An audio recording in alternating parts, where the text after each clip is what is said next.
Assalamualaikum warahmatullahi wabarakatuh. Perkenalkan, saya Rizky Andriani dengan NIM 23032005 dari kelas negosiasi dan advokasi bisnis kelas 6B. Baik, di sini saya akan menjelaskan materi mengenai manajemen krisis dalam advokasi agribisnis. Jadi, apa itu manajemen krisis dalam konteks advokasi agribisnis? Nah, manajemen krisis dalam advokasi agribisnis merupakan serangkaian proses yang dilakukan secara sistematis untuk mengantisipasi, mengelola, dan memulihkan kondisi ketika terjadi peristiwa yang dapat mengancam tujuan advokasi, reputasi organisasi, kepentingan kelompok yang diperjuangkan. Kemudian, dalam dunia agribisnis, krisis dapat muncul kapan saja, baik akibat faktor internal maupun eksternal. Faktor internal dapat berupa kesalahan pengelolaan program, lemahnya koordinasi organisasi, atau kurangnya transparansi informasi. Sementara faktor eksternal dapat berasal dari perubahan kebijakan pemerintah, bencana alam, konflik sosial, dan serangan informasi palsu. Oleh karena itu, manajemen krisis menjadi bagian penting dalam keberhasilan kegiatan advokasi agribisnis. Mengapa demikian? Karena mampu membantu organisasi mempertahankan kepercayaan publik serta melindungi kepentingan petani dan pelaku usaha pertanian. Dalam praktiknya, advokasi agribisnis tidak hanya bertujuan menyampaikan aspirasi petani kepada pemerintah, tetapi juga memastikan bahwa kebijakan yang dihasilkan mampu memberikan manfaat bagi seluruh pemangku kepentingan. Namun, proses tersebut seringkali menghadapi berbagai tantangan yang dapat berkembang menjadi krisis. Contohnya, ketika organisasi petani memperjuangkan kenaikan harga gabah untuk meningkatkan kesejahteraan petani, muncullah kelompok lain yang menganggap kebijakan tersebut akan menaikkan harga beras di tingkat konsumen. Nah, perbedaan kepentingan seperti ini dapat memicu konflik opini yang jika tidak dikelola dengan baik dapat berkembang menjadi krisis komunikasi. Disinilah peran manajemen krisis menjadi sangat penting untuk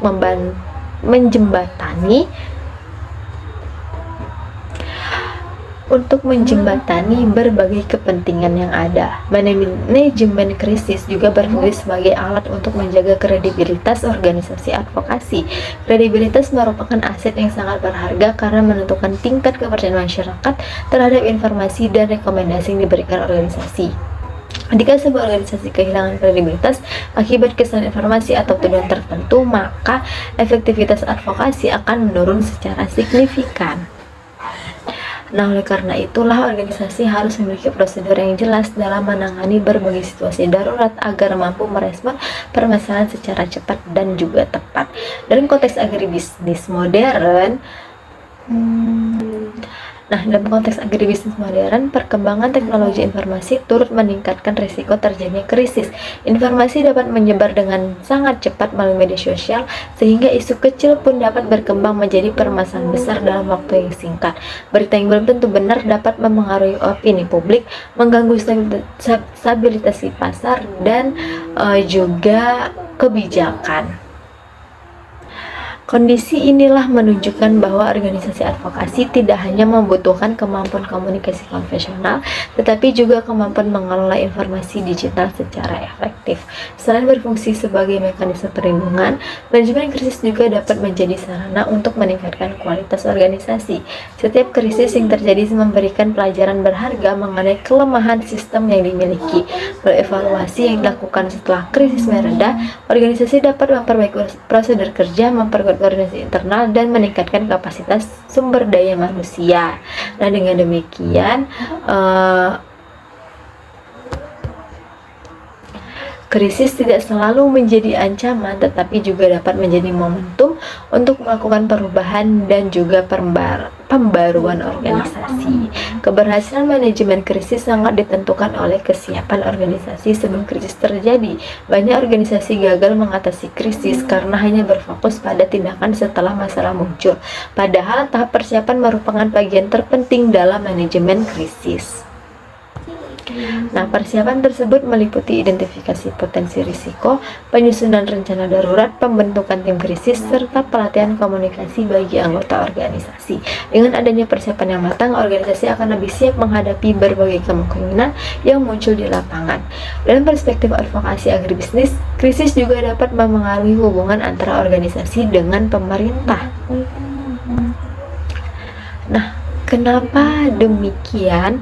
Karena ketika terjadi konflik kebijakan, organisasi harus mampu menyampaikan kritik secara konstruktif tanpa menimbulkan ketegangan yang berlebihan. Jika komunikasi tidak berjalan dengan baik, maka hubungan kerjasama yang telah dibangun dapat terganggu. Oleh karena itu, manajemen krisis harus memperhatikan aspek diplomasi dan negosiasi agar penyelesaian masalah dapat dilakukan secara efektif. Manajemen krisis juga memiliki dimensi sosial yang sangat penting. Krisis yang terjadi dalam sektor pertanian seringkali berdampak langsung terhadap kehidupan petani. Penurunan harga komoditas, kemudian gagal panen, atau perubahan kebijakan dapat menyebabkan kerugian ekonomi yang besar. Dalam situasi seperti ini, organisasi advokasi harus hadir sebagai pihak yang mampu memberikan informasi yang akurat, menenangkan masyarakat, serta memperjuangkan solusi yang berpihak pada petani. Peran tersebut menjadikan manajemen krisis tidak hanya sebagai kegiatan administratif, tapi juga sebagai bentuk tanggung jawab sosial. Di era globalisasi, krisis agribisnis sering kali tidak hanya berdampak pada tingkat lokal, tapi juga nasional bahkan internasional. Nah, sebagai contohnya itu isu lingkungan yang dikaitkan dengan produksi kelapa sawit Indonesia telah memengaruhi persepsi pasar internasional terhadap produk sawit nasional. Dalam kondisi seperti ini, organisasi advokasi harus mampu menyusun strategi komunikasi yang efektif untuk mempertahankan citra positif komoditas Indonesia di mata dunia. Upaya tersebut memerlukan koordinasi antara pemerintah, pelaku usaha, akademisi, dan masyarakat sipil. Nah, dengan demikian, manajemen krisis dalam advokasi agribisnis merupakan proses yang sangat penting untuk menjaga keberlanjutan perjuangan organisasi dalam membela kepentingan petani dan pelaku usaha agribisnis. Melalui perencanaan yang matang, respons yang cepat, dan komunikasi efektif, serta evaluasi yang berkelanjutan, organisasi dapat meminimalkan dampak negatif krisis dan bahkan mengubahnya menjadi peluang untuk memperkuat posisi advokasi. Dengan demikian, manajemen krisis bukan hanya tentang menyelesaikan masalah, tapi juga tentang membangun ketahanan organisasi dalam menghadapi berbagai tantangan di masa mendatang. Studi kasusnya itu misalnya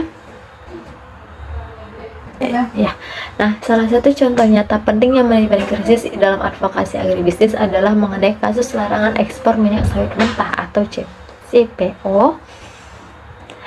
Nah, di mana larangan kasus ini terjadi dan larangan ini dilakukan oleh pemerintah Indonesia pada tahun 2022.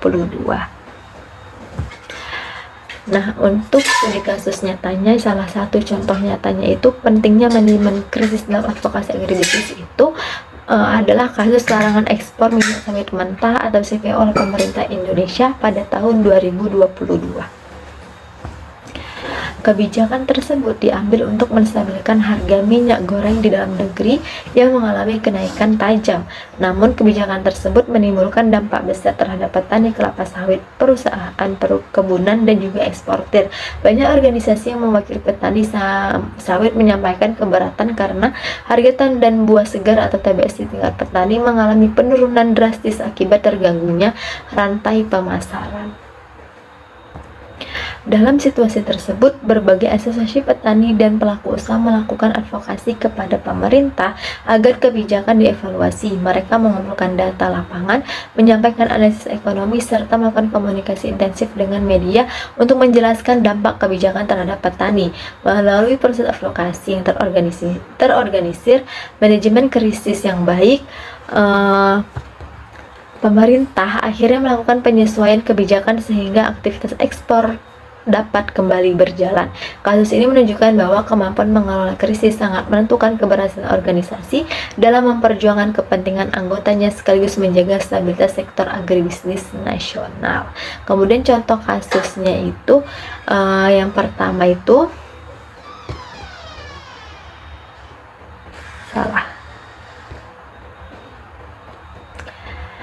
Nah, baik, selanjutnya saya akan membahas mengenai contoh krisis dalam advokasi agribisnis. Yang pertama adalah berita hoax harga pangan. Berita hoax mengenai harga pangan merupakan salah satu bentuk krisis yang paling sering terjadi dalam sektor agribisnis. Perkembangan teknologi informasi yang sangat pesat membuat informasi dapat tersebar hanya dalam hitungan menit melalui media sosial, grup percakapan, maupun berbagai platform digital lainnya. Sayangnya, tidak semua informasi yang beredar memiliki dasar yang benar. Banyak informasi yang sengaja dibuat untuk menimbulkan kepanikan masyarakat atau memperoleh keuntungan tertentu. Dalam konteks agribisnis, hoax mengenai harga panen dapat memberikan dampak yang sangat luas karena menyangkut kebutuhan pokok masyarakat. Ketika muncul informasi palsu mengenai kenaikan harga suatu komoditas pangan, masyarakat biasanya akan bereaksi dengan melakukan pembelian dalam jumlah besar. Fenomena ini dikenal sebagai panic buying.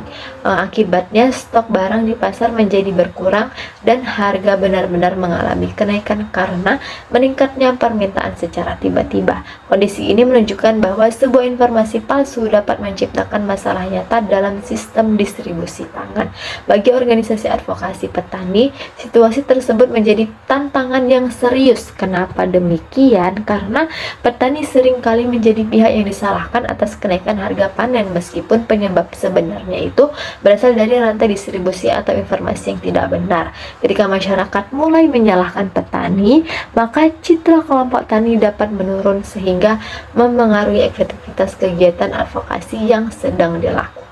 Selain merugikan petani, hoax harga pangan juga dapat memengaruhi pengambilan kebijakan pemerintah.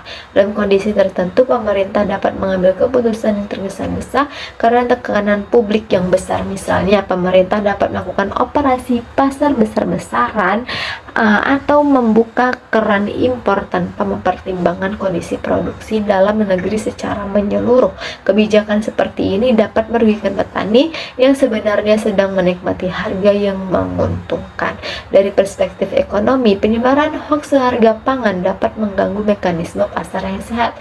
Harga komoditas pertanian seharusnya ditentukan oleh keseimbangan antara pemerintah dan penawaran. Namun ketika informasi palsu memengaruhi perilaku konsumen dan pelaku usaha, harga tidak lagi mencerminkan kondisi pasar yang sebenarnya. Akibatnya petani kesulitan merencanakan produksi dan investasi usaha tani mereka. Krisis akibat hoax harga pangan juga dapat menurunkan tingkat kepercayaan masyarakat terhadap informasi resmi pemerintah. Jika masyarakat lebih mempercayai informasi yang beredar di media sosial dibandingkan data resmi, maka proses komunikasi publik menjadi semakin sulit. Organisasi advokasi perlu berperan aktif dalam menyebarkan informasi yang benar agar masyarakat memperoleh pemahaman yang tepat mengenai kondisi pangan nasional.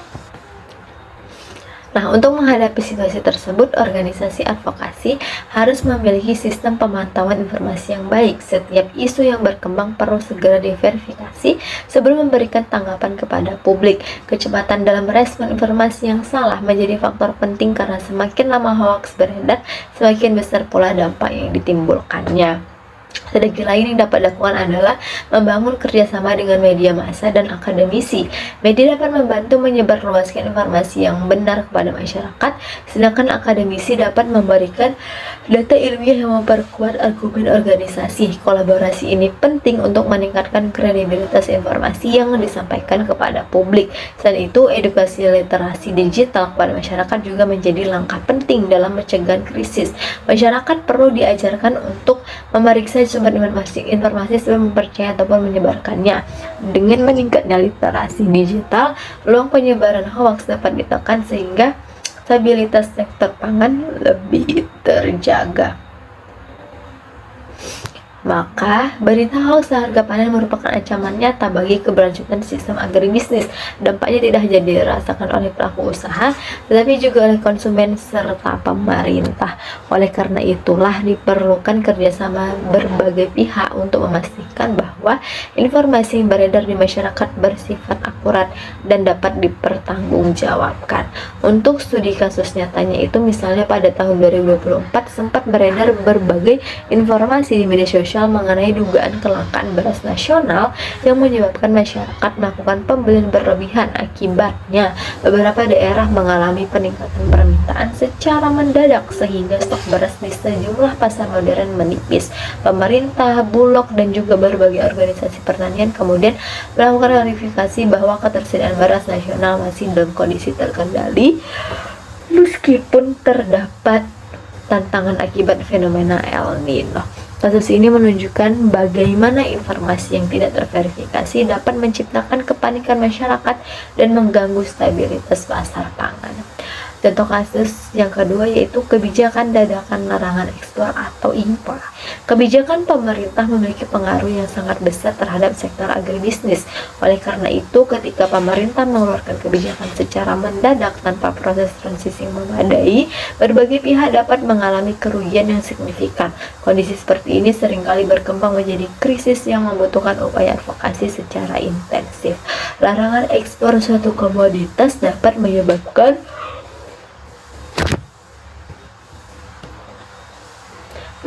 terhambatnya pemasaran produk ke luar negeri bagi perusahaan maupun petani yang bergantung pada pasar ekspor. Kebijakan tersebut dapat menurunkan pendapatan secara drastis. Produk yang seharusnya dijual ke pasar internasional akhirnya menumpuk di dalam negeri sehingga harga mengalami penurunan.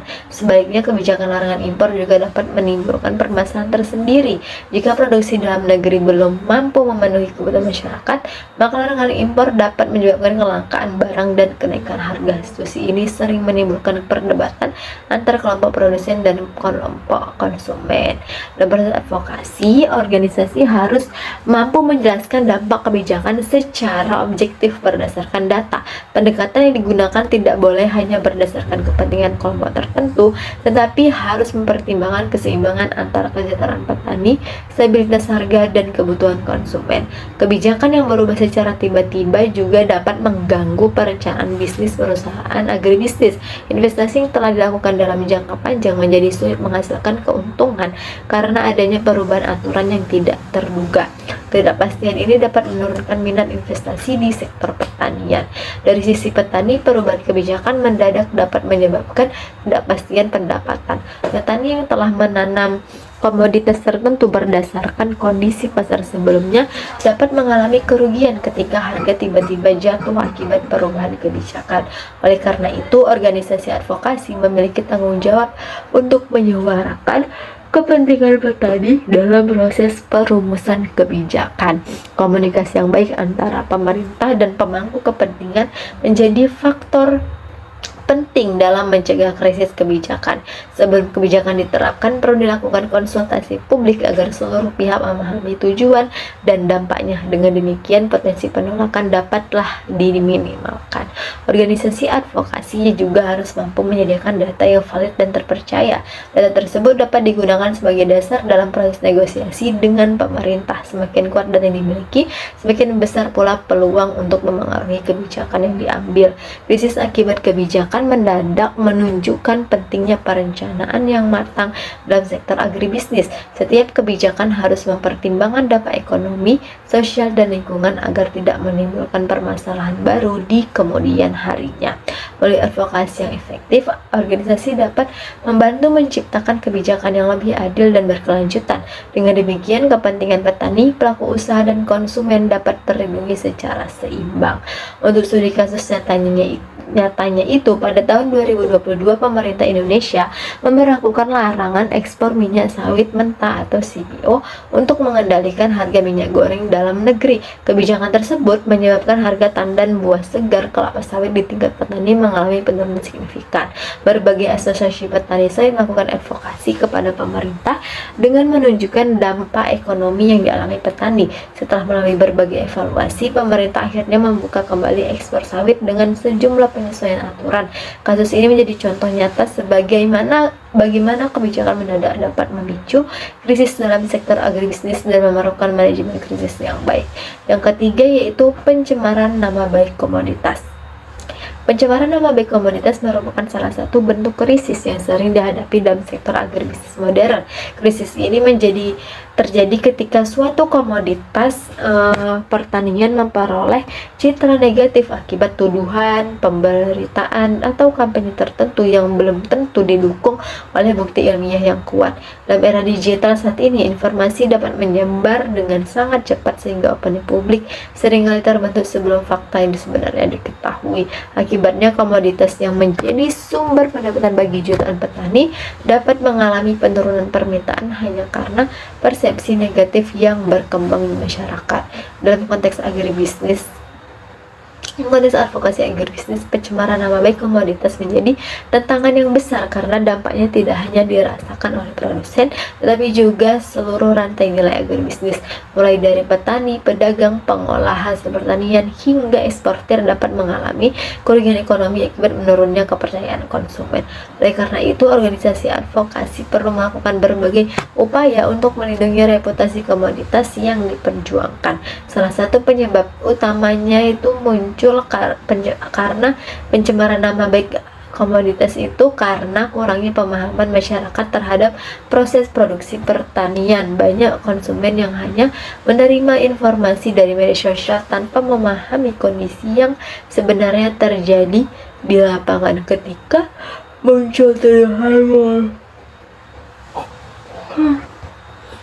muncul tuduhan mengenai dampak lingkungan, kesehatan, atau sosial dari suatu komoditas, masyarakat seringkali langsung mempercayai tanpa melakukan verifikasi lebih lanjut. Selain itu, persaingan pasar global juga dapat menjadi faktor penyebab munculnya kampanye negatif terhadap komoditas tertentu. Dalam perdagangan internasional, persaingan tidak hanya terjadi melalui kualitas dan harga produk, tetapi juga melalui pembentukan opini publik.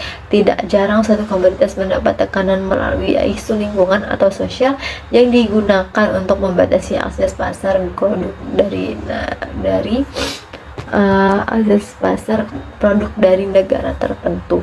Bagi organisasi advokasi agribisnis, situasi seperti ini memerlukan respon yang cepat dan berbasis data. Setiap tuduhan yang muncul harus dianalisis secara objektif. Jika tuduhan tersebut benar, maka organisasi perlu mendorong perbaikan sistem produksi. Namun, jika tuduhan tidak didukung oleh bukti yang kuat, maka organisasi harus melakukan klarifikasi dengan menyajikan fakta-fakta ilmiah yang dapat dipertanggungjawabkan. Peran penelitian dan pengembangan menjadi sangat penting dalam menghadapi pencemaran nama baik komoditas. Hasil penelitian dari perguruan tinggi maupun lembaga penelitian dapat digunakan untuk membuktikan kondisi sebenarnya di lapangan. Data ilmiah memiliki tingkat kredibilitas yang tinggi sehingga mampu memperkuat posisi organisasi dalam menghadapi berbagai tuduhan yang berkembang. Komunikasi publik juga menjadi aspek yang tidak kalah penting. Organisasi advokasi perlu membangun hubungan yang baik dengan media massa agar informasi yang benar dapat disampaikan kepada masyarakat. Jika komunikasi dilakukan secara efektif, maka persepsi negatif dapat dikurangi dan kepercayaan publik dapat dipulihkan. Nah, selain komunikasi eksternal, edukasi kepada petani juga perlu dilakukan. Petani harus memahami pentingnya menjaga kualitas produk dan menerapkan praktik pertanian yang berkelanjutan. Dengan demikian, ketika muncul tuduhan tertentu, petani memiliki bukti bahwa mereka telah menjalankan proses produksi sesuai standar yang berlaku. Pencemaran nama baik komoditas juga menunjukkan bahwa keberhasilan agribisnis tidak hanya ditentukan oleh produktivitas, tetapi juga oleh reputasi.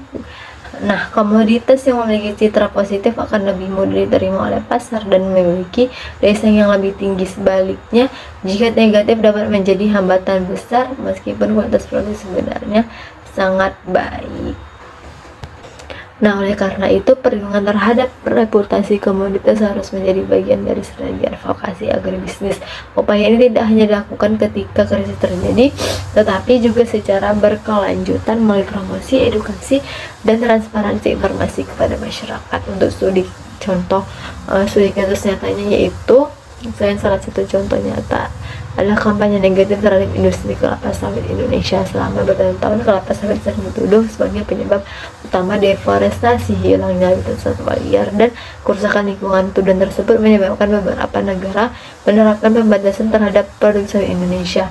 Sebagai respon, pemerintah, asosiasi petani sawit, akademisi, dan pelaku usaha melakukan berbagai upaya advokasi dengan menunjukkan data mengenai kontribusi sawit terhadap perekonomian nasional, peningkatan kesejahteraan petani, serta penerapan sertifikasi keberlanjutan seperti ISPO.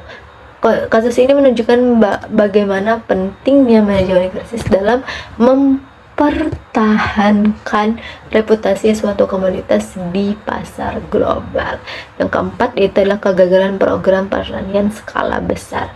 Kegagalan program pertanian skala besar merupakan salah satu bentuk krisis yang dapat memengaruhi tingkat kepercayaan masyarakat terhadap kebijakan pertanian.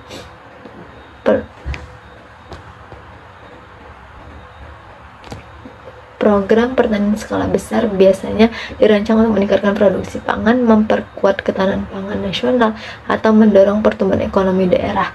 Namun tidak semua program mampu mencapai tujuan yang telah ditetapkan. Ketika program mengalami kegagalan, berbagai pihak dapat mengalami kerugian baik secara ekonomi, sosial, maupun juga lingkungan.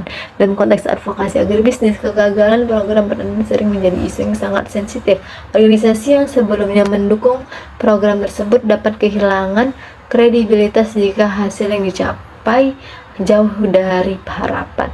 Sebaliknya, organisasi yang mengkritik program tersebut juga harus mampu menunjukkan bahwa kritik yang diberikan didasarkan pada analisis yang objektif dan bukan sekadar kepentingan publik. Salah satu penyebab utama kegagalan program pertanian adalah kurangnya perencanaan yang matang. Banyak program dirancang dengan target yang ambisius tapi tidak didukung oleh data yang memadai mengenai kondisi lapangan. Akibatnya, pelaksanaan program menghadapi berbagai kendala yang sebelumnya tidak diperkirakan. Faktor lingkungan juga sering menjadi penyebab kegagalan program pertanian. Kondisi tanah yang tidak sesuai, curah hujan yang tidak menentu, serta serangan organisme pengganggu tanaman dapat menghambat pencapaian target produksi. Jika faktor-faktor tersebut tidak diperhitungkan sejak awal, maka risiko kegagalan menjadi semakin besar. Selain faktor teknis, keterlibatan masyarakat juga sangat menentukan keberhasilan program pertanian. Program yang dirancang tanpa melibatkan petani sering kali sulit diterima oleh masyarakat, padahal petani merupakan pihak yang paling memahami kondisi lapangan dan kebutuhan yang sebenarnya. Kegagalan program pertanian dapat menimbulkan berbagai dampak ekonomi. Dana yang telah diinvestasikan menjadi tidak memberikan hasil yang optimal, sementara masyarakat yang terlibat dalam program dapat mengalami kerugian pendapatan. Dalam beberapa kasus, kegagalan program juga menyebabkan munculnya utang atau beban ekonomi tambahan bagi para petani. Dari sisi sosial, kegagalan program dapat menurunkan kepercayaan masyarakat terhadap pemerintah maupun organisasi yang terlibat dalam pelaksanaannya. Kepercayaan yang hilang sering kali membutuhkan waktu yang lama untuk dipulihkan. Oleh karena itu, transparansi dalam pengelolaan program menjadi sangat penting. Organisasi advokasi memiliki peran penting dalam mengawal pelaksanaan program pertanian. Mereka dapat memberikan masukan, melakukan pemantauan, serta menyampaikan aspirasi masyarakat kepada pemerintah. Dengan adanya pengawasan yang baik, potensi kegagalan dapat dideteksi lebih awal sehingga langkah perbaikan dapat segera dilakukan. Ketika kegagalan terjadi, organisasi advokasi harus mampu menyampaikan informasi secara objektif kepada masyarakat. Tujuannya bukan untuk mencari pihak yang salah, tetapi untuk menemukan solusi yang dapat memperbaiki kondisi yang ada. Nah, pendekatannya konstruktif akan lebih bermanfaat dibandingkan saling menyalahkan. Selain itu, evaluasi menyeluruh perlu dilakukan untuk mengidentifikasi faktor-faktor penyebab kegagalan. Hasil evaluasi tersebut dapat digunakan sebagai dasar dalam merancang program yang lebih baik pada masa mendatang. Nah, dengan demikian, pengalaman kegagalan dapat menjadi pelajaran berharga untuk meningkatkan efektivitas pembangunan pertanian. Pada akhirnya, keberhasilan program pertanian tidak hanya ditentukan oleh besarnya anggaran atau luas lahan yang digunakan, tetapi juga oleh kualitas perencanaan, partisipasi masyarakat, serta kemampuan mengelola berbagai risiko yang muncul selama pelaksanaan program. Untuk studi kasus nyatanya yaitu misalnya kan salah satu contoh yang banyak dibahas itu adalah program food estate di berbagai Kemudian masuk ke studi kasus nyatanya. Salah satu contoh yang banyak dibahas adalah program Food Estate di berbagai wilayah Indonesia. Program ini dirancang untuk meningkatkan produksi pangan nasional melalui pengembangan kawasan pertanian skala besar. Namun dalam pelaksanaannya, berbagai tantangan muncul seperti kesesuaian lahan, produktivitas yang belum optimal, serta aspek keberlanjutan lingkungan. Kondisi tersebut memunculkan berbagai perdebatan di kalangan akademisi, organisasi masyarakat, dan juga pemerintah. Organisasi advokasi kemudian berperan dalam menyampaikan hasil kajian, aspirasi petani, serta rekomendasi perbaikan agar program dapat memberikan manfaat yang lebih besar bagi masyarakat. Nah, kasus ini menunjukkan bahwa program pemerintahan skala besar memerlukan perencanaan dan pengelolaan risiko yang sangat matang untuk menghindari terjadinya krisis kepercayaan publik. Selanjutnya saya akan membahas Nah, contoh yang kelima yaitu serangan personal terhadap tokoh advokat. Serangan personal terhadap tokoh advokat merupakan salah satu bentuk krisis yang sering terjadi dalam kegiatan advokasi agribisnis. Tokoh advokat biasanya menjadi wajah utama sebagai gerakan atau organisasi sehingga segala tindakan, ucapan maupun latar belakang pribadinya sering menjadi perhatian publik. Ketika seseorang memiliki pengaruh besar dalam memperjuangkan kepentingan petani atau pelaku agribisnis, maka tidak jarang muncul pihak-pihak yang berusaha melemahkan pengaruh tersebut melalui serangan personal. Serangan ini dapat berupa fitnah, pencemaran nama baik, penyebaran informasi yang tidak benar, hingga intimidasi baik secara langsung maupun secara digital. Nah, dalam banyak kasus, serangan personal tidak selalu berkaitan dengan substansi isu yang sedang diperjuangkan. Pihak yang berseberangan seringkali memilih menyerang individu daripada membantah argumentasi yang disampaikan. Strategi ini dilakukan karena dianggap lebih mudah memengaruhi opini publik. Ketika kredibilitas seseorang tokoh dirusak, maka masyarakat dapat kehilangan kepercayaan terhadap organisasi ataupun gerakan yang dipimpinnya. Bagi organisasi advokat agribisnis, serangan personal terhadap tokoh kunci dapat menjadi ancaman serius. Banyak gerakan advokasi yang bergantung pada figur tertentu sebagai juru bicara utama. Apabila figur tersebut kehilangan kepercayaan publik, maka efektivitas advokasi juga dapat menurun. Oleh karena itu, organisasi perlu memiliki strategi untuk melindungi tokoh-tokoh yang berperan penting dalam perjuangan mereka. Perkembangan media sosial membuat serangan personal menjadi semakin mudah dilakukan. Seseorang dapat menyebarkan tuduhan atau informasi palsu kepada ribuan bahkan jutaan orang hanya dalam waktu singkat. Informasi tersebut kemudian dapat disebarluaskan kembali tanpa proses verifikasi sehingga dampaknya semakin besar. Dalam situasi seperti ini, organisasi harus mampu merespon secara cepat sebelum opini negatif berkembang lebih luas. Selain berdampak pada organisasi, serangan personal juga dapat mempengaruhi kondisi psikologis individu yang menjadi sasaran. Tekanan publik yang besar dapat menyebabkan stres, kecemasan, bahkan menurunkan motivasi untuk terus terlibat dalam kegiatan advokasi. Oleh karena itu, dukungan moral dan psikologis dari organisasi menjadi sangat penting dalam menghadapi situasi tersebut. Manajemen krisis diperlukan untuk memastikan bahwa serangan personal tidak mengganggu tujuan utama advokasi. Langkah pertama yang perlu dilakukan adalah melakukan verifikasi terhadap tuduhan yang beredar. Jika tuduhan tersebut tidak benar, maka organisasi perlu segera memberikan klarifikasi kepada publik dengan menyajikan fakta yang akurat dan dapat dibuktikan. Transparansi menjadi prinsip penting dalam menghadapi krisis macam ini. Organisasi harus terbuka dalam menjelaskan fakta yang sebenarnya kepada masyarakat. Sikap tertutup justru dapat menimbulkan kecurigaan dan memperburuk situasi. Dengan komunikasi yang jelas dan konsisten, kepercayaan publik dapat tetap dipertahankan. Selain memberikan klarifikasi, organisasi juga dapat memanfaatkan dukungan dari berbagai pihak yang memiliki kredibilitas tinggi.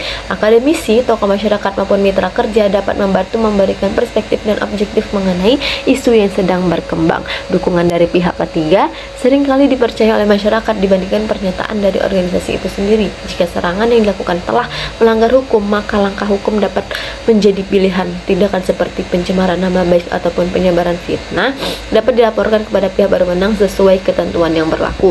Namun, langkah hukum sebaiknya dilakukan secara hati-hati agar tidak menimbulkan konflik yang lebih besar. Organisasi juga perlu menjadikan setiap serangan personal sebagai bahan evaluasi.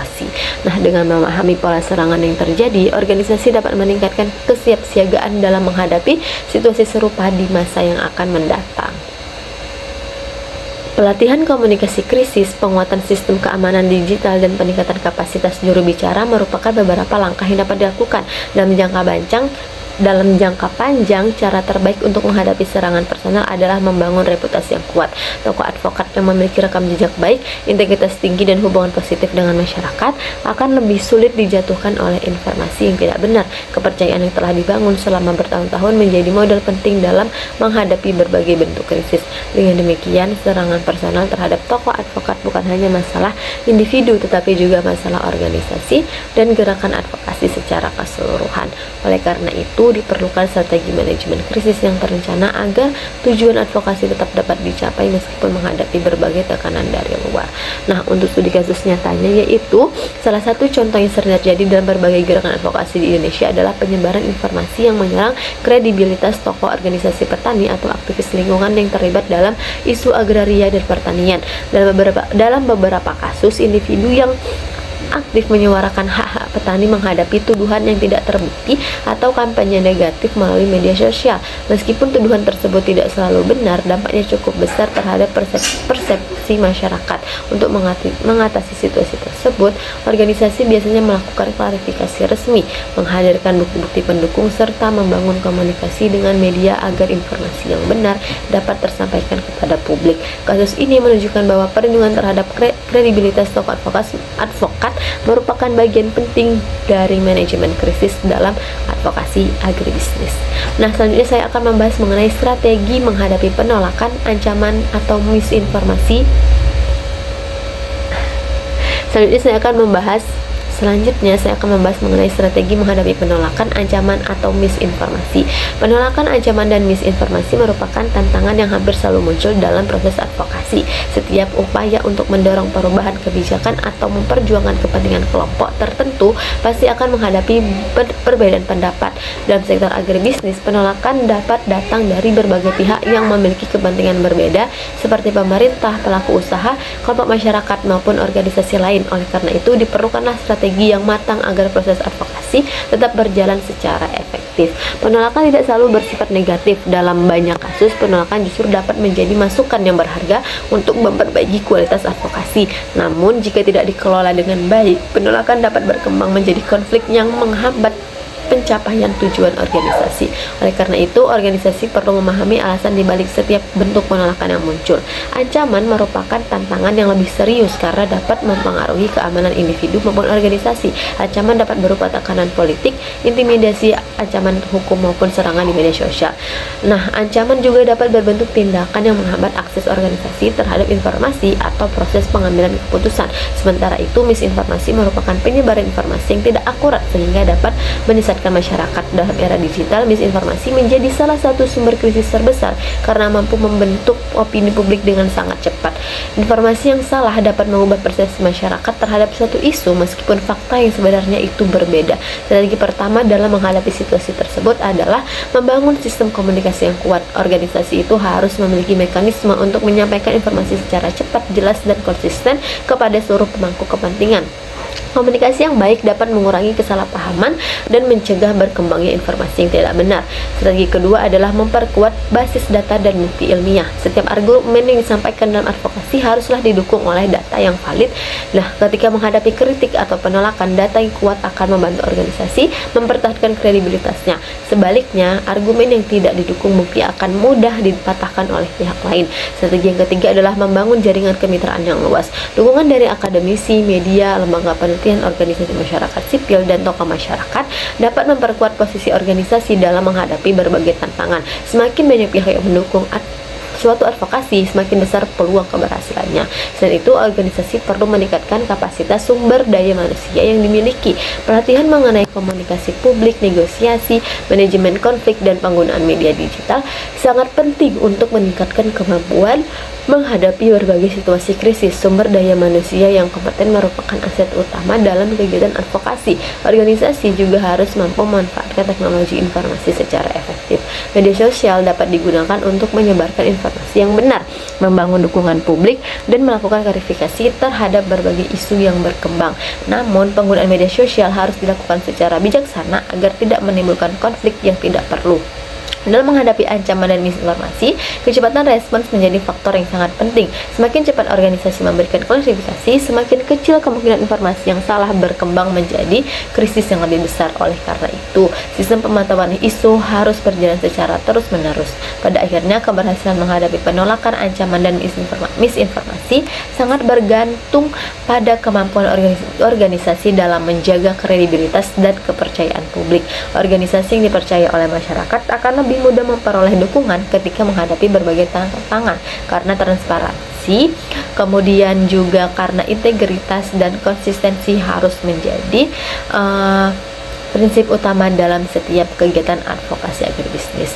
Nah, untuk studi kasus nyatanya yaitu pada masa pandemi COVID-19, berbagai informasi yang tidak benar mengenai ketersediaan pangan sempat beredar di masyarakat. Beberapa informasi menyebutkan bahwa stok pangan nasional akan habis sehingga memicu kepanikan di berbagai daerah. Pemerintah bersama organisasi pertanian, akademisi, dan media kemudian melakukan berbagai upaya klarifikasi dengan menyampaikan data stok pangan secara terbuka kepada masyarakat. Langkah ini berhasil mengurangi kepanikan publik dan menjaga stabilitas pasar.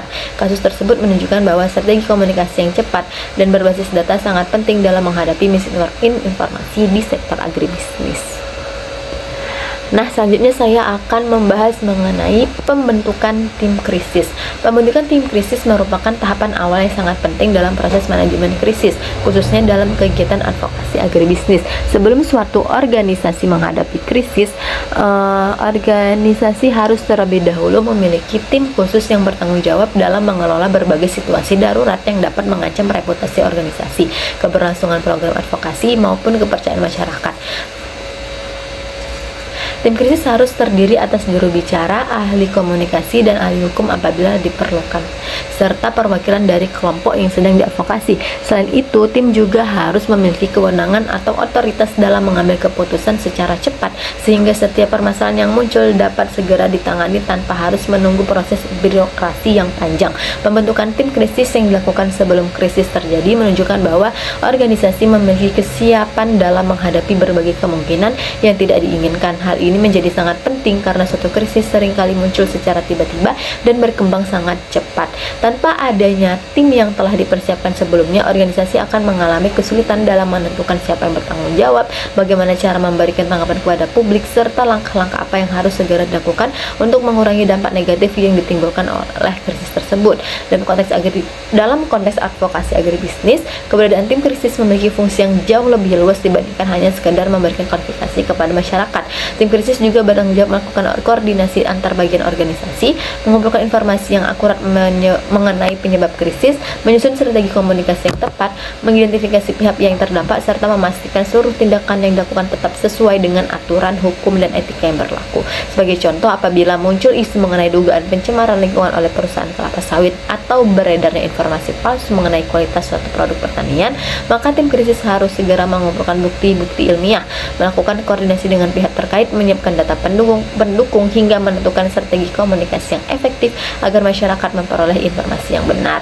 Dengan demikian, keberadaan tim krisis tidak hanya berperan dalam meredam konflik, tetapi juga menjaga kredibilitas organisasi dan memastikan bahwa seluruh proses advokasi tetap berjalan sesuai tujuan yang telah ditetapkan. Keberhasilan penanganan krisis sangat dipengaruhi oleh kemampuan tim dalam bekerja secara cepat, terorganisasi, dan profesional, sehingga setiap keputusan yang diambil mampu memberikan solusi terbaik bagi seluruh pihak yang berkepentingan. Agar dapat bekerja secara optimal, setiap anggota tim krisis memiliki pembagian tugas yang jelas sesuai dengan bidang keahliannya. Juru bicara bertanggung jawab menyampaikan seluruh informasi resmi kepada media massa dan masyarakat, sehingga tidak terjadi perbedaan informasi yang dapat menimbulkan kebingungan publik. Ahli komunikasi memiliki tugas menyusun strategi komunikasi, yang efektif, menentukan media yang tepat untuk menyampaikan informasi, serta memastikan bahwa pesan yang diberikan dapat diterima dengan baik oleh berbagai kelompok masyarakat.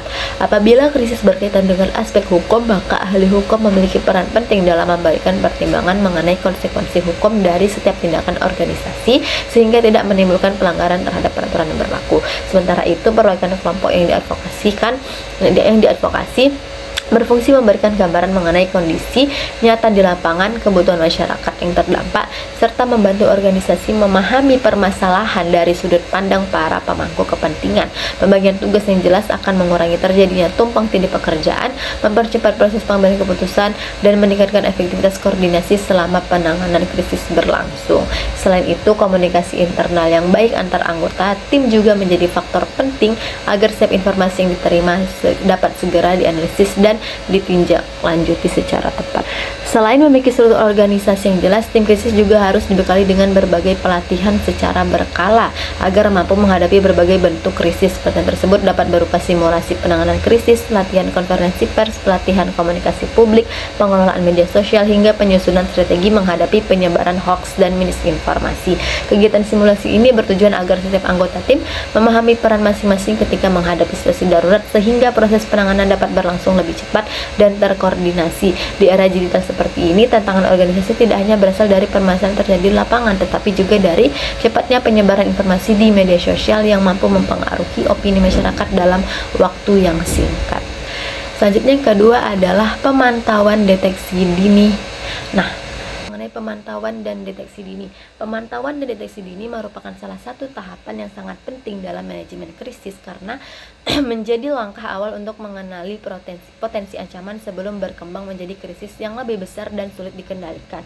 Dalam kegiatan advokasi agribisnis, berbagai isu negatif dapat muncul kapan saja, baik berasal dari media massa, sosial, dan masyarakat, maupun juga pihak-pihak tertentu yang memiliki kepentingan berbeda. Oleh karena itu, organisasi tidak boleh hanya bertindak ketika krisis telah terjadi, melainkan harus memiliki sistem pemantauan yang dilakukan secara terus-menerus agar setiap perubahan situasi dapat diketahui sedini mungkin. Organisasi harus aktif memantau berbagai media, baik media cetak, elektronik maupun media daring atau online, dan juga maupun media sosial untuk mendeteksi munculnya isu-isu negatif, ancaman atau misinformasi sejak awal. Selain itu, organisasi juga disarankan menggunakan alat social listening untuk melacak penyebutan nama organisasi, merek, komoditas, hashtag tertentu maupun sentimen masyarakat terhadap isu yang sedang berkembang. Kegiatan pemantauan tersebut tidak hanya bertujuan mengetahui informasi yang sedang beredar, tetapi juga membantu organisasi memahami bagaimana persepsi masyarakat terhadap isu tersebut sehingga dapat menentukan langkah komunikasi yang tepat sebelum permasalahan yang berkembang menjadi krisis yang lebih luas. Dalam dunia agribisnis, pemantauan informasi menjadi semakin penting karena sektor ini sangat dipengaruhi oleh opini publik, kebijakan pemerintah, kondisi pasar, hingga perkembangan informasi di media sosial atau media digital. Nah, contohnya itu misalnya beredarnya informasi palsu mengenai adanya kandungan zat berbahaya pada suatu produk pertanian dapat menyebabkan masyarakat kehilangan kepercayaan terhadap produk tersebut meskipun informasi tersebut belum tentu benar. Begitu pula dengan isu mengenai penurunan kualitas hasil panen, kenaikan harga pangan, pencemaran lingkungan ataupun konflik antara perusahaan dengan masyarakat sekitar dapat dengan cepat menyebar melalui media sosial dan mempengaruhi keputusan konsumen maupun investor. Apabila organisasi tidak segera mengetahui munculnya isu tersebut, maka informasi yang salah akan terus berkembang dan semakin sulit diluruskan. Oleh sebab itu, proses pemantauan harus dilakukan secara sistematis dengan melibatkan sumber informasi yang beragam sehingga organisasi mampu memperoleh gambaran yang utuh mengenai situasi yang sedang berkembang. Informasi yang diperoleh dari hasil pemantauan juga harus diverifikasi terlebih dahulu agar organisasi tidak mengambil keputusan berdasarkan informasi yang belum terbukti kebenarannya. Dengan demikian, kegiatan pemantauan bukan hanya sekadar mengumpulkan informasi, tetapi juga menjadi proses awal dalam menganalisis risiko yang mungkin dihadapi organisasi. Pelaksanaan pemantauan yang efektif memerlukan dukungan sumber daya manusia yang kompeten serta pemanfaatan teknologi informasi yang memadai. Saat ini aplikasi social listening dan media monitoring telah tersedia untuk membantu organisasi memantau percakapan publik secara real time.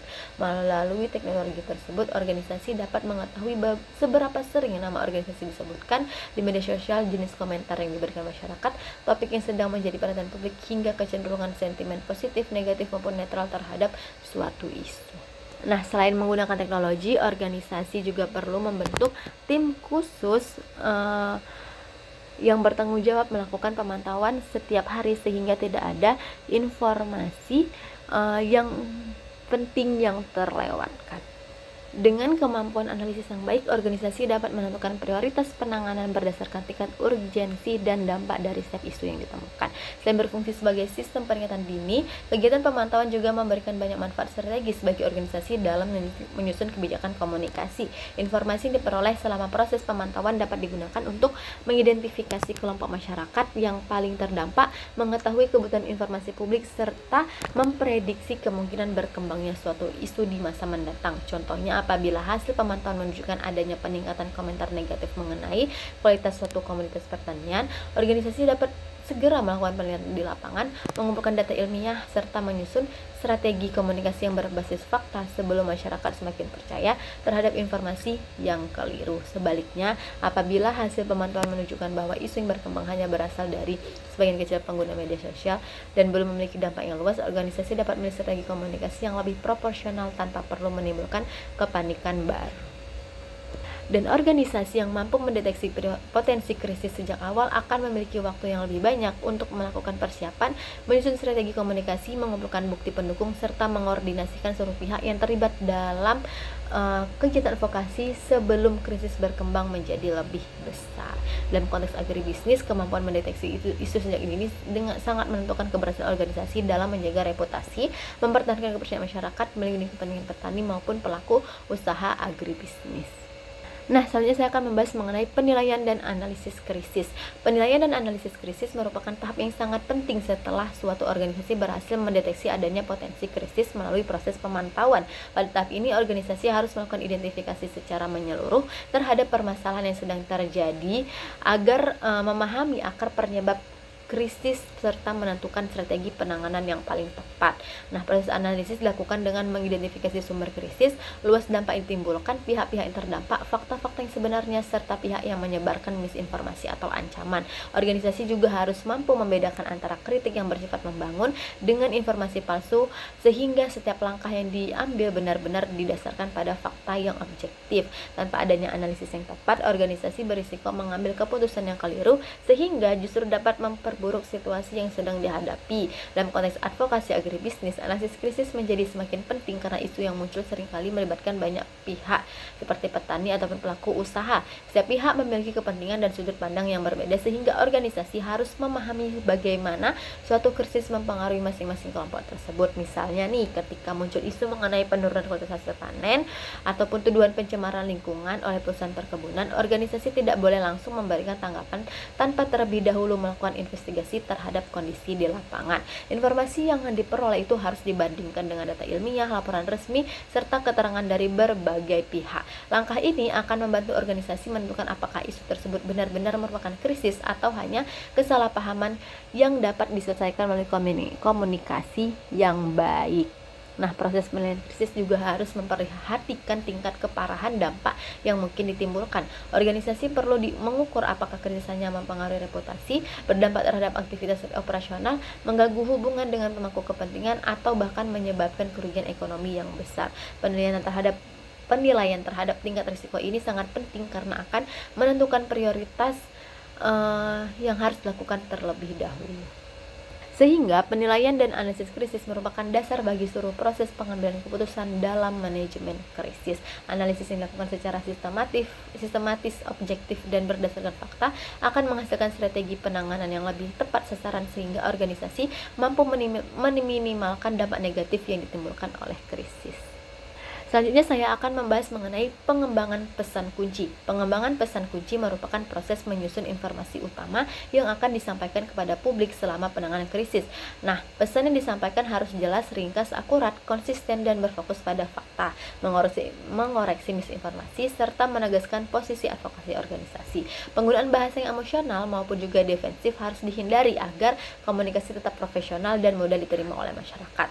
Penyusunan pesan yang baik akan membantu organisasi menyampaikan informasi secara efektif sekaligus mencegah munculnya berbagai penafsiran yang dapat memperburuk situasi.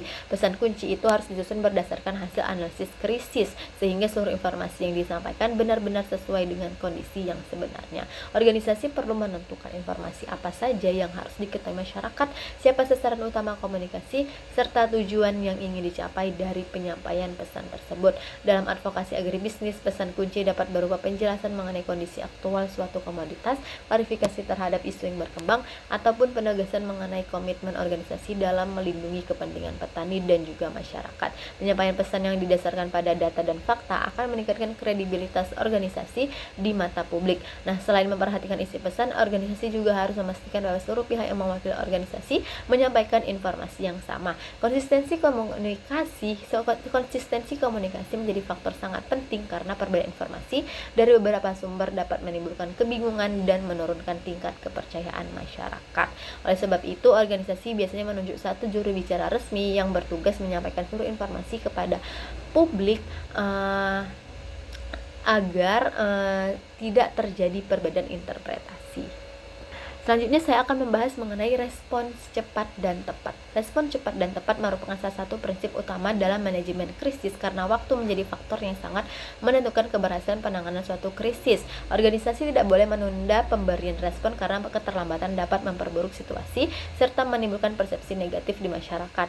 Organisasi juga harus memiliki saluran komunikasi yang sesuai dengan karakteristik krisis seperti penyataan pers, klarifikasi melalui media sosial, surat terbuka, maupun dialog langsung dengan pihak terkait. Kecepatan dalam memberikan respon harus tetap diimbangi dengan ketepatan informasi. Organisasi tidak boleh menyampaikan informasi yang belum terverifikasi hanya karena ingin menjadi pihak pertama yang memberikan tanggapan. Setiap informasi harus diperiksa kebenarannya agar tidak menimbulkan kesalahan komunikasi yang justru memperbesar dampak krisis. Oleh karena itu, koordinasi antara tim krisis dan juru bicara serta pimpinan organisasi menjadi sangat penting sebelum suatu pernyataan dipublikasikan. Selain cepat dan akurat, respon organisasi juga harus menunjukkan sikap transparan dan juga empati terhadap pihak yang terdampak. Transparansi berarti organisasi bersedia menyampaikan informasi secara terbuka sesuai fakta yang diwujudkan melalui pengakuan terhadap kekhawatiran masyarakat serta kesediaan mendengarkan berbagai masukan dari para pemangku kepentingan. Sehingga respon yang cepat dan tepat tidak hanya bertujuan menghentikan penyebaran isu negatif tetapi juga menjaga hubungan baik dengan masyarakat. Respon yang profesional akan meningkatkan kepercayaan publik, memperkuat reputasi organisasi, serta menunjukkan bahwa organisasi memiliki kemampuan dalam mengelola setiap tantangan yang dihadapi secara efektif dan bertanggung jawab. Selanjutnya saya akan membahas mengenai melawan misinformasi dan hoaks. Misinformasi dan hoaks merupakan ancaman serius dalam manajemen krisis karena dapat mempengaruhi opini publik secara cepat, terutama melalui media sosial. Nah, organisasi harus melawan penyebaran informasi palsu dengan menyajikan data dan bukti yang konkret, melakukan klarifikasi publik, memberikan edukasi kepada masyarakat, melaporkan penyebar hoaks kepada pihak berwenang, serta melibatkan influencer maupun ahli yang memiliki kredibilitas tinggi. Penyebaran berita palsu dalam sektor agribisnis dapat menimbulkan dampak yang sangat besar, seperti menurunnya kepercayaan konsumen terhadap suatu produk, terganggunya stabilitas pasar sehingga munculnya kebijakan yang merugikan petani dan juga pelaku usaha, sehingga organisasi haruslah bertindak secepat untuk memberikan informasi yang benar agar masyarakat tidak mudah terpengaruh oleh berita yang tidak dapat dipertanggungjawabkan. Setiap klarifikasi itu harus didukung oleh bukti ilmiah, hasil penelitian maupun data resmi dari lembaga yang berwenang. Selain melakukan klarifikasi, organisasi juga memiliki tanggung jawab untuk meningkatkan literasi media masyarakat. Edukasi mengenai cara membedakan informasi yang benar dan salah sangat penting agar masyarakat tidak mudah menyebarkan informasi yang belum terverifikasi. Upaya edukasi dapat dilakukan melalui seminar, kampanye digital, infografis maupun berbagai bentuk komunikasi publik lainnya yang mudah dipahami oleh masyarakat. Saya akan membahas mengenai evaluasi dan pembelajaran. Evaluasi dan pembelajaran merupakan tahap akhir dalam proses manajemen krisis yang memiliki peran sangat penting dalam meningkatkan kualitas penanganan krisis di masa yang akan datang. Setelah kondisi krisis berhasil dikendalikan dan situasi mulai kembali normal, organisasi tidak boleh langsung menganggap bahwa seluruh proses telah selesai. Sebaliknya, organisasi perlu melakukan evaluasi secara menyeluruh terhadap seluruh tahapan penanganan krisis yang telah dilaksanakan. Nah, evaluasi dilakukan dengan meninjau bagaimana krisis ditangani, mengidentifikasi berbagai pelajaran yang dapat diambil, serta memperbarui rencana manajemen krisis apabila diperlukan. Proses evaluasi ini bertujuan untuk mengetahui apakah strategi yang diterapkan telah berjalan secara efektif. Nah, apakah komunikasi kepada masyarakat telah dilakukan dengan baik, serta apakah terdapat kendala yang menyebabkan penanganan krisis menjadi kurang optimal.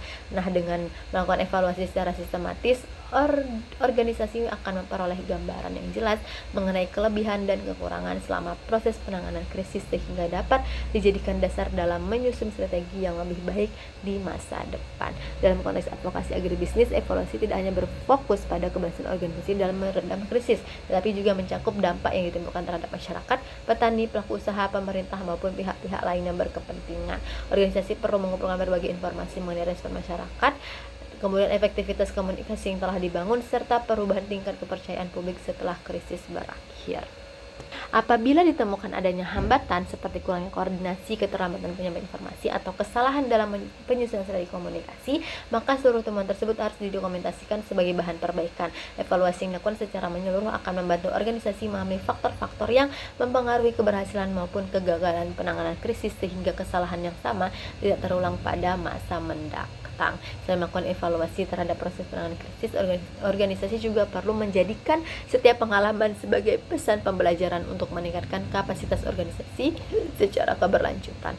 Pembelajaran tersebut dapat diwujudkan melalui penyusunan standar operasional prosedur atau SOP yang lebih baik, penyelenggaraan pelatihan, pelaksanaan simulasi penanganan krisis, hingga pengembangan sistem pemantauan informasi yang lebih efektif. Organisasi yang selalu melakukan evaluasi akan memiliki kemampuan untuk beradaptasi terhadap perubahan lingkungan, meningkatkan efektivitas komunikasi, memperkuat koordinasi antar anggota tim, serta menyempurnakan berbagai kebijakan yang berkaitan dengan penanganan krisis. Dengan demikian, setiap krisis yang pernah dihadapi tidak hanya dipandang sebagai sebuah ancaman yang harus diatasi, tetapi juga sebagai kesempatan untuk belajar, berbenah, dan memperkuat kapasitas organisasi agar mampu menghadapi berbagai tantangan di masa depan dengan lebih profesional, sistematis, dan bertanggung jawab. Selanjutnya saya akan membahas mengenai pernyataan resmi. Pernyataan resmi merupakan salah satu bentuk komunikasi formal yang digunakan organisasi untuk memberikan informasi kepada masyarakat ketika terjadi suatu krisis. Dalam situasi krisis, pernyataan resmi memiliki peranan sangat penting karena menjadi sumber informasi utama yang dapat dipercaya oleh masyarakat, media massa, pemerintah, maupun para pemangku kepentingan lainnya. Pernyataan resmi harus disusun secara jelas dan ringkas, menggunakan informasi yang faktual dan akurat, memiliki tujuan yang jelas, disampaikan oleh satu juru bicara resmi, serta apabila diperlukan dilengkapi dengan call to action dan informasi kontak media. Penyusunan pernyataan resmi yang baik akan membantu organisasi mengendalikan arus informasi sehingga masyarakat memperoleh penjelasan yang benar mengenai situasi yang sedang terjadi. Apabila organisasi tidak segera mengeluarkan pernyataan resmi, maka ruang informasi akan dipenuhi berbagai spekulasi yang belum tentu sesuai dengan faktanya. Dalam penyusunannya, pernyataan resmi harus menggunakan bahasa yang sederhana, mudah dipahami, dan tidak menimbulkan multitafsir. Organisasi harus menghindari penggunaan istilah teknis yang sulit dipahami oleh masyarakat umum, kecuali apabila istilah tersebut disertai dengan kejelasan yang memadai. Informasi yang disampaikan juga harus berdasarkan fakta yang telah diverifikasi sehingga tidak menimbulkan kesalahan informasi yang dapat merugikan organisasi maupun masyarakat. Nah, pernyataan resmi juga sebaiknya memuat penjelasan mengenai langkah-langkah yang telah dan akan dilakukan organisasi untuk menyelesaikan permasalahan yang sedang terjadi. Nah, dengan demikian masyarakat tidak hanya memperoleh informasi mengenai kondisi yang terjadi, tetapi juga mengetahui bahwa organisasi memiliki komitmen yang kuat dalam menangani krisis secara bertanggung jawab. Keberhasilan suatu pernyataan resmi juga sangat dipengaruhi oleh konsistensi pesan yang disampaikan. Oleh karena itu, organisasi perlu menunjuk satu juru bicara resmi. Penunjukan satu juru bicara bertujuan untuk menghindari terjadinya perbedaan informasi yang dapat membingungkan masyarakat. Kemudian organisasi juga perlu menyiapkan dokumen pendukung seperti data statistik, hasil penelitian, maupun bukti lainnya agar setiap informasi yang disampaikan dapat dipertanggungjawabkan. Sehingga teknik membuat pernyataan resmi bukan hanya berkaitan dengan penyusunan kalimat yang baik, tetapi juga mencerminkan profesionalisme organisasi dalam menghadapi suatu krisis. Dalam konteks advokasi agribisnis, pernyataan resmi juga berfungsi menjaga hubungan baik dengan petani, pelaku usaha, pemerintah, investor, serta masyarakat luas, dan sehingga kepercayaan terhadap organisasi tetap terpelihara meskipun sedang menghadapi situasi yang sulit. Selanjutnya saya akan membahas mengenai klarifikasi di media sosial.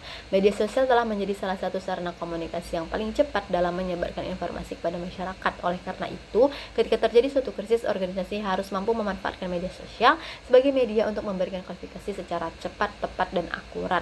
Klarifikasi di media sosial harus dilakukan secara responsif menggunakan bahasa yang sesuai dengan karakteristik platform, tetapi tetap profesional, ringkas, dan juga langsung pada inti permasalahan.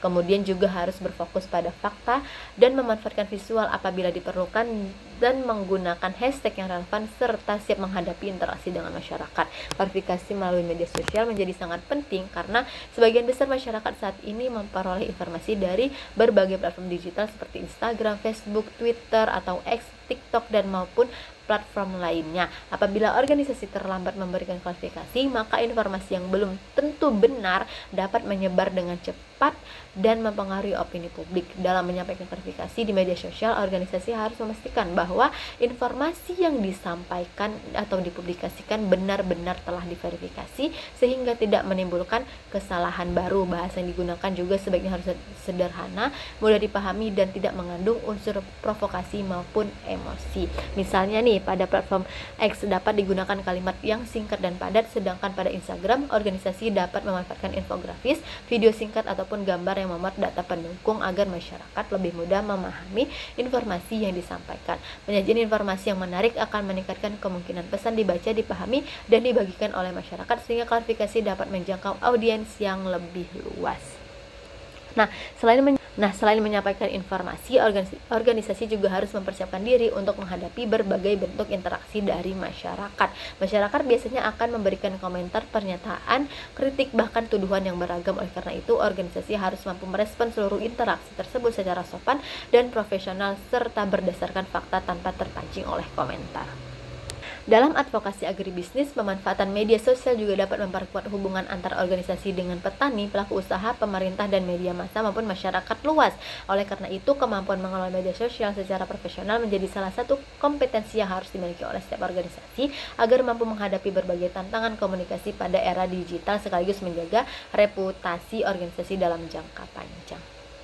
Selanjutnya saya akan membahas mengenai studi kasus nyata yang ada di Indonesia. Yang pertama itu ada krisis kelangkaan minyak goreng di Indonesia pada tahun 2022. Krisis minyak goreng yang terjadi pada tahun 2022 merupakan salah satu contoh nyata dalam krisis sektor agribisnis yang memiliki dampak sangat luas terhadap masyarakat, pelaku usaha, dan pemerintah. Meskipun Indonesia merupakan produsen minyak sawit yang terbesar di dunia, masyarakat justru mengalami kelangkaan minyak goreng serta lonjakan harga yang sangat tinggi di berbagai daerah. Kondisi ini menimbulkan kepanikan karena minyak goreng merupakan kebutuhan pokok yang digunakan hampir setiap hari oleh rumah tangga maupun pelaku usaha kecil. Masyarakat harus mengantri berjam-jam di berbagai pusat perbelanjaan untuk mendapatkan minyak goreng dengan harga yang lebih murah. Situasi tersebut memicu berbagai kritik terhadap pemerintah karena dianggap belum mampu menjamin ketersediaan kebutuhan pokok bagi masyarakat. Berbagai analisis menunjukkan bahwa krisis dipengaruhi oleh kenaikan harga CPO dunia, kebijakan ekspor, distribusi yang tidak normal, hingga dugaan penyimpangan dalam tata kelola ekspor minyak sawit.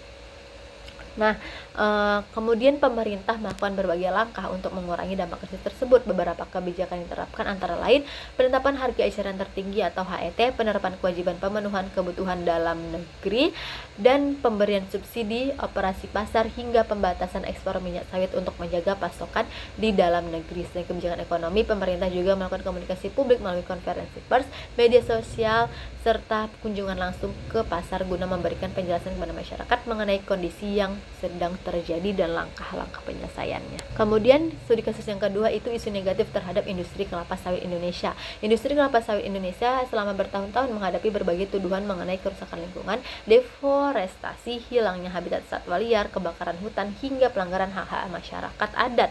Nah, dari berbagai kampanye yang dilakukan organisasi internasional maupun pemberitaan media asing menyebabkan citra minyak sawit Indonesia mengalami penurunan di pasar global.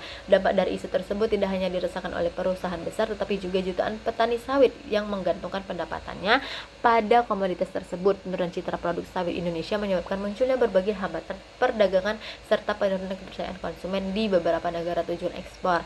Nah, menghadapi kondisi tersebut, pemerintah bersama pelaku industri melakukan berbagai strategi komunikasi krisis. Salah satu langkah yang dilakukan adalah memperkuat sertifikasi keberlanjutan melalui sistem ISPO, yaitu atau yang disebut Indonesia atau kepanjangan atau ISPO atau Indonesian Sustainable Palm Oil, meningkatkan transparansi pengelolaan perkebunan, melakukan kampanye positif mengenai manfaat ekonomi kelapa sawit bagi masyarakat Indonesia, serta memperbaiki tata kelola industri sawit agar lebih ramah lingkungan. Kemudian contoh studi kasus yang ketiga itu dugaan korupsi perizinan ekspor minyak sawit. Kasus dugaan korupsi dalam pemberian izin ekspor minyak sawit pada tahun 2022 menjadi salah satu krisis besar dalam sektor agribisnis Indonesia. Kasus ini berkaitan dengan dugaan penyimpangan dalam proses pemberian izin ekspor CPO ketika masyarakat sedang mengalami kelangkaan minyak goreng. Kasus ini memperlihatkan pentingnya transparansi, akuntabilitas, dan tata kelola perusahaan yang baik. Perusahaan maupun pemerintah dituntut untuk memberikan penjelasan secara terbuka mengenai proses hukum yang sedang berlangsung, bekerja sama dengan aparat penegak hukum, serta memastikan seluruh aktivitas bisnis tetap berjalan sesuai dengan ketentuan yang berlaku. Komunikasi yang dilakukan juga harus berlandaskan fakta dan tidak mengganggu proses penyelidikan sehingga kepercayaan masyarakat tetap dapat dipertahankan. Baik, kesimpulannya yaitu manajemen krisis dalam advokasi agribisnis merupakan suatu proses yang sangat penting untuk memastikan bahwa organisasi, lembaga, perusahaan maupun kelompok advokasi mampu menghadapi berbagai ancaman, tantangan, dan permasalahan yang dapat menghambat tercapainya tujuan organisasi. Baik, sekian dari saya. Bila terdapat kesalahan dan kekurangan saya mohon maaf. Wassalamualaikum warahmatullahi wabarakatuh.